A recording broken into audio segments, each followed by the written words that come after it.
दोस्तों, हर स्टूडेंट का सपना होता है कि वह एग्ज़ाम में अच्छे मार्क्स लाए, वह अपने एग्ज़ाम पेपर को बहुत अच्छे से लिख पाए, अपनी पढ़ी हुई चीज़ों को अच्छे से एक्सप्लेन कर पाए। लेकिन क्या एग्ज़ाम में सभी के अच्छे मार्क्स आते हैं? अच्छे मार्क्स लाने के लिए क्या करना चाहिए? अच्छे मार्क्स लाने के लिए सबसे पहले तो आपको अपना सिलेबस कंप्लीट करना पड़ेगा। आपको अपने सिलेबस को अच्छे से रीड करना पड़ेगा। अब प्रॉब्लम आती है कि इतना ज़्यादा सिलेबस आप एक साल में कैसे रीड कर सकते हैं? दोस्तों, एक साल बहुत लंबा टाइम पीरियड होता है। आप एक साल क्या 3 महीने में ही अपनी सारे सिलेबस को खत्म कर सकते हैं अगर आप चाहें। आज मैं आपको इस वीडियो में बताने वाला हूँ 4 ऐसे पॉइंट जिनको अगर आपने फॉलो किया तो आप अपने सिलेबस को 3 मंथ के अंदर ही फिनिश कर पाओगे। पूरे एक साल में आप उसको 4 बार रिवाइज भी कर पाओगे। इनमें से लास्ट पॉइंट तो बहुत ही इंपॉर्टेंट है, उसको मिस तो बिल्कुल भी मत करिएगा। अब बढ़ते हैं अपने वीडियो की ओर। Number 1, set a deadline. दोस्तों, इमेजिन करो आपके स्कूल और आपके घर के बीच 5 किलोमीटर का डिस्टेंस है। आप डेली साइकिल से स्कूल जाते हैं, आपको स्कूल जाने में कोई भी कभी भी प्रॉब्लम नहीं आती है। लेकिन सडनली एक दिन आप स्कूल के लिए लेट हो जाते हैं और उसी दिन आपको एक इम्पोर्टेंट प्रोजेक्ट अपने स्कूल में जमा करना होता है जो लेट होने पर जमा नहीं होगा। अब आपके पास सिर्फ 15 मिनट्स हैं उस स्कूल तक पहुंचने के लिए, जबकि आपको वहां जाने में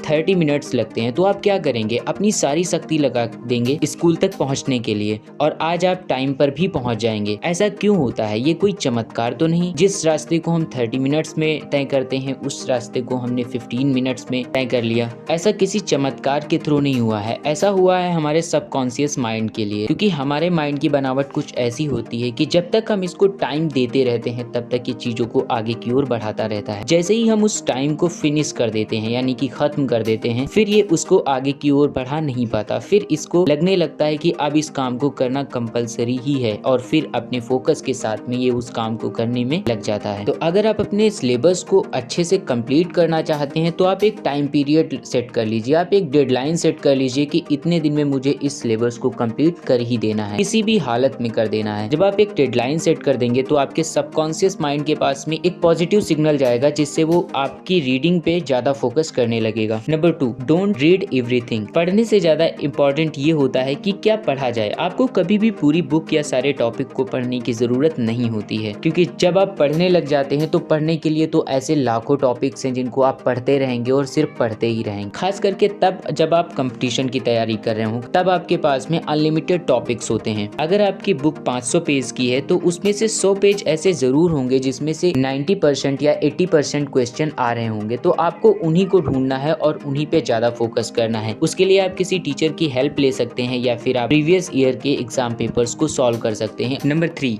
मेक शॉर्ट नोट्स। कई सारे स्टूडेंट्स सिलेबस तैयार कर लेते हैं लेकिन एग्जाम के टाइम पर उनके पास में टाइम की कमी होने की वजह से वह उसे अच्छे से रिवाइज नहीं कर पाते और उनका पेपर खराब हो जाता है। इसलिए आप जब भी किसी टॉपिक को पढ़ें तो उसके शॉर्ट नोट्स को जरूर क्रिएट करें। जब आप शॉर्ट नोट्स को बनाते हैं तो एक तो आपका पढ़ा हुआ टॉपिक आपके माइंड में कॉपी होता रहता है, दूसरा आप जब भी एग्जाम के टाइम पर उसे रिवाइज करना चाहोगे, शॉर्ट्स में देखना चाहोगे तो आप उसको अच्छे से देख सकते हो। अब आते हैं मोस्ट इंपॉर्टेंट बात पर जिसके बिना ये सारी पॉइंट्स बेकार हैं, वो है कंसिस्टेंसी। कुछ लोग इस वीडियो को देखकर एक्साइटेड हो जाएंगे और आज से ही इन चीजों को करना स्टार्ट कर देंगे, लेकिन आपको आज से करना तो है। जब तक आपके पेपर नहीं हो जाते तब तक इसे रोकना भी नहीं है, क्योंकि कंसिस्टेंसी एक ऐसे ताले की चाबी है जिससे आप किसी भी सक्सेस का दरवाजा खोल सकते हैं। इसलिए आज से ही कंसिस्टेंसी और ऑनेस्टी के साथ में इन सभी तरीकों को अपनाएं। अब इस वीडियो को हम यहीं पे स्टॉप करते हैं, मिलते हैं नेक्स्ट वैल्यूएबल वीडियो में।